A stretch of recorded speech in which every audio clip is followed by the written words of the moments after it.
Ja mám strašne rada obhryzať kosti. Ahoj, ja som Simona. Raptorica for win!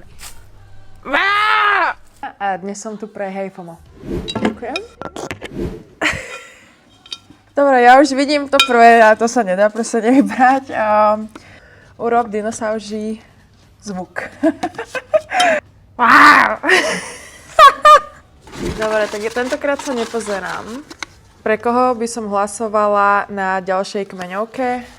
Asi Leoša alebo Johanku. Čo je moje guilty pleasure jedlo? Ja mám strašne rada obhryzať kosti, takže nejaké ako vysmažené krídelka alebo vlastne kuracie, hocičo s kostiami. Vlastne mama mi napríklad robí, že vysmažené kurací chrbát. Že ja milujem obhryzať tie kosti, takže to je asi môj guilty pleasure jedlo. A preto asi mám názov Raptorica, predsa. Čo ma na ostrove najviac prekvapilo? Asi to, že tá hra tam začína fakt skoro. Že som ešte čakala, že takto sa to tam nerozohrá, ako sa to tam rozohralo tak rýchlo za tak krátku dobu. Či si olíznem loket.